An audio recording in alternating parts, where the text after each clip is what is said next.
tix munaasabadan ku habboon oo ramadaanka ku saabsan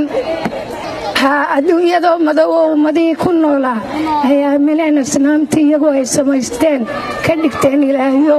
diin la irkadaa jirinoo indhaheedu xidhayuu ka arrimiye abujahal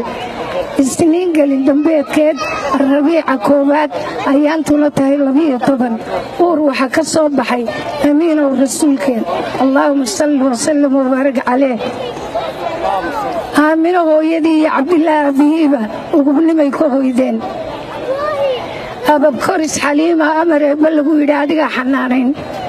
umma sacdiya ammaan badan adhaxdeeda saartoo korisoo ayamaba asaagii ka weynaa malaa'ig eebba soo dirayba intay aayar jiifisay qalbigiisa urugiyo uurxumada aadmiga amranaha ka saarto ubad wuxuu la dheeliyo adhiyaha kuula raaciyo ilmaadeeradiiba amiin bay u bixiyeen abubakar sadiiq iyo ooridii khadiijo awalba horeba aamintay wada arkay inuu yahay nebi eebba doorto ummadiisa loo diri 40 maalintuu jiray aayadaha qur'aanko mucjisooyin adagoo eebbaweyne soo diruu afayeen jibriil sidaa iqra maxamed lagu yidhi allahuma salli wasallim wabaarik calayh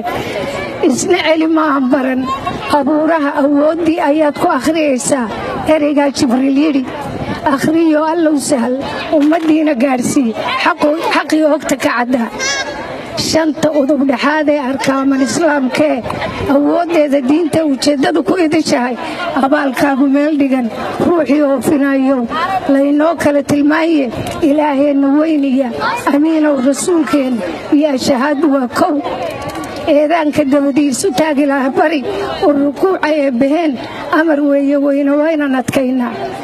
agoonta iyo maatida kii adduunyo haysto waa inaad ugu deeqdaa sakada ramadaanoo ilaahay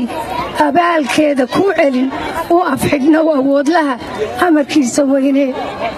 aadoo xaramka ilaahay uskagiyo dembiga maydh xashku waa arkaanta shanaad haddii aad awoodaan ilaahay iyaga weyneenna abuurtay oo ummadaadii baan nahay aakhiradiiyo adduunyadaba eelu khayriin naga yeel ilaahay iyagow rasuulka iyagaa amraneen igmanaa isaga ammaan mudane ayaanta iyo malbactiga addoomaha ammaankii gala naga yeel ilaah iyagow ilaahayow naga yeel ayaanta iyo malbactiga ammaankiisa kuwa gala aamiin dhaha ilaahu naga yeel ayaanta iyo malbactiga ammaankiisa rasuulku intuu shafeeco qaado